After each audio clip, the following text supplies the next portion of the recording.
آپ سننے کی ہمت رکھیں اپوزیشن کا کام کرنے دیں ہمیں، سنیں اور جواب دیں۔ آپ رانا صاحب سے سیکھیں، رانا صاحب دیکھیں چپ کر کے سن رہے ہیں، کچھ نہیں بولا انہوں نے۔ اور میں آج آپ کو بتا دوں کہ قوم کی حمایت کے بغیر آپ کوئی قدم نہیں اٹھا سکیں گے۔ یہ قوم کی حمایت جو ہے یہ صرف تب ملے گی آپ کو جب عمران خان صاحب آئیں گے، کیونکہ قوم جو ہے وہ عمران خان صاحب کے ساتھ ہے۔ اور تیسرا سوال جو ہر ایک کی زبان پہ ہے وہ یہ ہے کہ عمران خان صاحب کب اپنا عہدہ پرائم منسٹر کا سنبھالیں گے۔ جناب چیئرمین، ہماری بنیادیں ہل چکی ہیں۔ 8 فروری کے بعد صرف ایک سیاسی تنازع پیدا نہیں ہوا جو ہماری جڑیں کھا رہا ہے، بلکہ ایک آئینی بحران جنم لے گیا ہے، آئینی بحران کو جنم دے دیا۔ جناب چیئرمین، عوام نے واضح طور پر اپنی رائے کا اظہار کر دیا ہے، اور جب اظہار کیا تو جمہوریت پر ایک حملہ ہو گیا۔ عوامی مینڈیٹ کو نہ صرف نظر انداز کیا گیا بلکہ تشدد اور بے ایمانی کے ذریعے اس عوامی مینڈیٹ کو تباہ بھی کر دیا گیا۔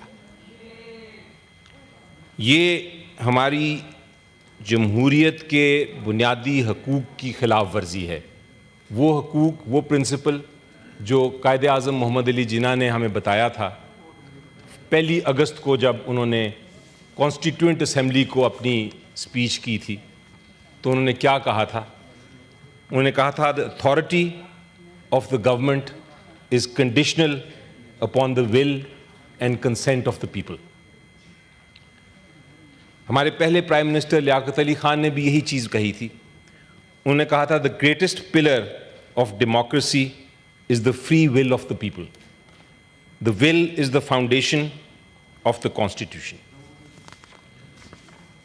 تو جب آپ مینڈیٹ کو ضائع کرتے ہیں تو آپ کی جو پوری حکومت کی ایک عمارت ہے وہ ایک ریت کی طرح ہے، وہ کسی وقت بھی گر سکتی ہے اور گرے گی۔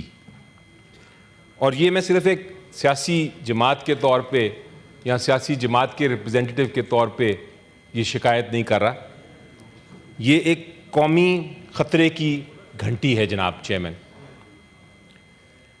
جب آپ عوام کی مرضی کو کچلیں گے تو جو بھی حکومت آئے گی، جو بٹھائی جائے گی، ان کے پاس نہ تو سیاسی کوئی جواز ہے، نہ ان کے پاس کوئی، جناب چیئرمین اگر آپ جی، نہ کوئی قومی، نہ کوئی قانونی جرت ہے اور نہ ہی اخلاقی اتھارٹی۔ علی ظفر صاحب جو یہ لیکچر فرما رہے ہیں، اس کی اب کیا ریلیونس کیا ہے؟ یہ کس تناظر میں ہے؟ آپ وہ اکانومی پہ آ رہے ہیں، تو معاملہ یہ ہے کہ وہ وہاں تک محدود رہیں نا، اپنے کال اٹینشن تک محدود رہیں۔ وہ تو کوئی لمبا لیکچر انہوں نے جو ہے وہ 1947 سے شروع کر لیا ہے۔ ٹھیک ہے، سینیٹر صاحب آپ اکانومی کی طرف آئیں۔ میں رانا صاحب کا بڑا احترام کرتا ہوں، لیکن شاید ان کو قائد اعظم محمد علی جناح کی بات بری لگ گئی جو میں نے ابھی کہی تھی۔ میں تو یہ ایک ایسا ہسٹوریکل بات کر رہا تھا اپنے کالنگ اٹینشن پہ۔ بہرحال کچھ قوت برداشت نہیں ہوتی جناب چیئرمین اس حکومت میں جس کے پیچھے عوام کی حمایت نہ ہو، اور اس کا آج ثبوت میرے آنریبل دوست نے دیا ہے۔ اب میں جب بات کرتا ہوں کہ یہ پالیسی اور گورننس کی، تو ایک بڑی دردناک مسئلے کی طرف، ایک بڑے سیریس بحران کی طرف میری نظر جاتی ہے جناب۔ اور وہ ہے عام شہری کی معاشی قتل. اس کی طرف میری نظر جاتی ہے. آپ نمبروں کی طرف ذرا نظر دوڑائیں. انفلیشن جس کو مہنگائی کہتے ہیں وہ محض ایک اسٹیٹسٹک نہیں, ایک عدد نہیں. انفلیشن, مہنگائی ہر گھر, ہر خاندان پاکستان کے سر پہ ایک تلوار لٹک رہی ہے. آپ بات کرتے ہیں جناب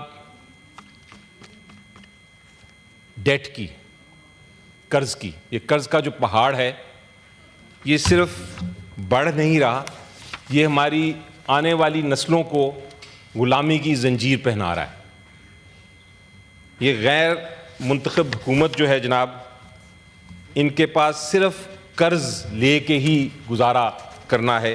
اگر آپ فگرز دیکھیں تو اس وقت آپ کے پاس 80 ٹریلین روپیز کا ڈیٹ ہے. 13%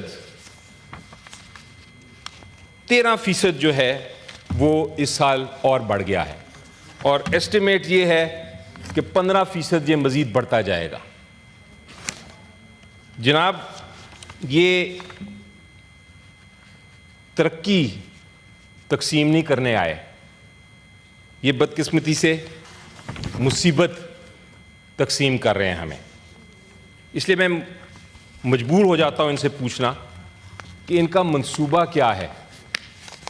کیا یہ مزید ٹیکس انہی سے وصول کرنا چاہ رہے ہیں جو پہلے سے ٹیکس دے رہے ہیں اور ٹیکس کے دباؤ میں دبے جا رہے ہیں؟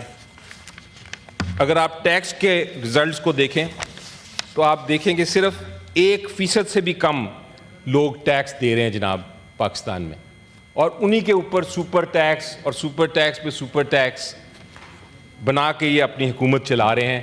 ایکسپینڈیچرز بڑھتے جا رہے ہیں. اسی طرح ہر منسٹر کے سامنے 10 کاریں جاتی ہیں, ہر منسٹر کے پیچھے 10 کاریں آتی ہیں.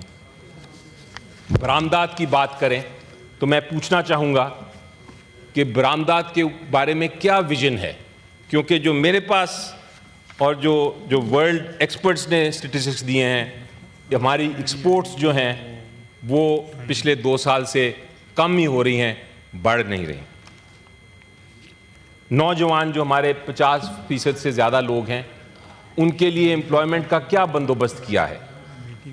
چھوٹے اور درمیانے طبقے کے کاروبار جو ہماری ریڑھ کی ہڈی سمجھا جاتا ہے, ان کی حمایت کا کیا پلان ہے جناب چیئرمین؟ یہ سوالات ہیں جو میں پوچھنے پہ مجبور ہو گیا ہوں, کیونکہ نہ تو اس حکومت کے پاس پالیسی ہے نہ حکمرانی. ہم جو دماغوں کی بات کرتے ہیں, جو پاکستان کے ذہین دماغ, ان کی ہم ہجرت دیکھ رہے ہیں. یہ ایکچولی ہجرت نہیں صرف جناب چیئرمین, یہ ہماری قومی روح کا خون بہایا جا رہا ہے. ہماری قومی روح کا خون بہایا جا رہا ہے جناب, کیونکہ بہترین ذہن جو ہمارے پاکستان کے ہیں یہ صرف اس نظام سے نہیں بھاگ رہے,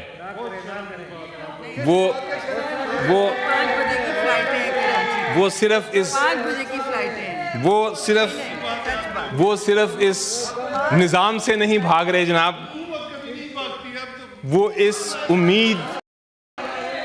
نا امیدی سے. جناب انڈسٹریز جو ہیں وہ یہاں سے جا رہی ہیں. میں پوچھنا چاہتا ہوں کیوں, ان کو روکنے کا کیا انتظام کیا ہے؟ پروڈکشن جو ہے وہ کیوں کم ہو رہی ہے؟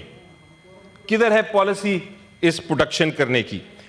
شروع میں کہا جاتا تھا کہ جناب اکانومی خراب ہے, ہم ٹھیک کرنے آئے ہیں کیونکہ پی ٹی آئی کی حکومت نے بڑی خراب کر دی تھی. وہ سارا بہانہ تھا, اور وہ بہانہ اب ان کے پاس نہیں, کیونکہ پچھلے 3 سال سے تو ان کی حکومت ہے. 3 سال سے کیوں نیچے جا رہی ہے اکانومی ہماری؟ کہاں ہے پالیسی, کہاں ہے ایکسپیرینس, کہاں ہے ان کا ویژن؟ ایک پریزیڈنٹ تھے جناب چیئرمین صاحب یو ایس کے, روزولٹ, انہوں نے ڈیفینیشن دی تھی جو ابھی ہم سب سمجھتے ہیں کہ اصل ترقی کی ڈیفینیشن وہ ہے. انہوں نے کہا تھا کہ ہماری ترقی کا امتحان یہ نہیں کہ ہم جن کے پاس پیسہ ہے پہلے سے اس کے پیسے میں اضافہ کریں. اصل ترقی یہ ہے کہ جن لوگوں کے پاس کم پیسہ ہے یا پیسہ نہیں ہے ہم ان کو کم از کم زندگی گزارنے کے لیے پیسہ دے سکیں. یہ ہے اصل ترقی.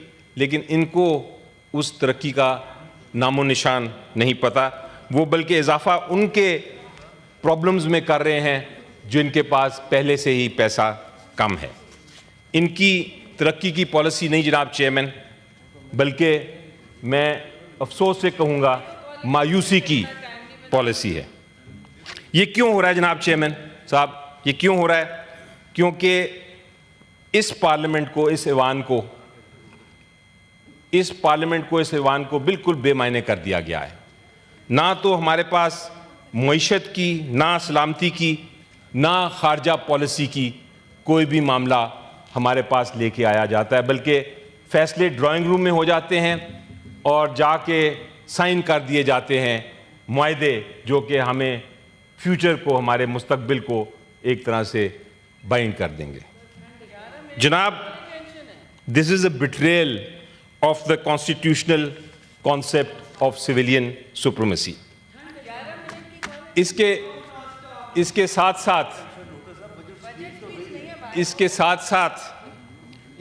ساتھ قانون کو ہتھیار کی طرح مسلسل استعمال کیا جا رہا ہے جناب.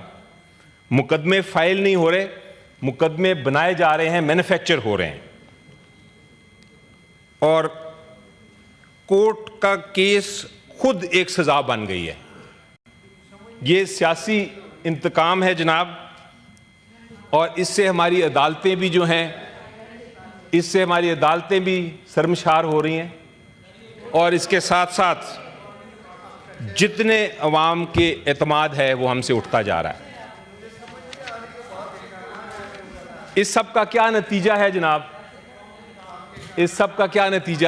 جناب چیئرمین، کہ ہماری کوئی بھی پالیسی، ایک سمپل اگزامپل آپ کو دے دوں، ہماری کوئی بھی پالیسی جو ہے وہ سمجھ نہیں آ رہی.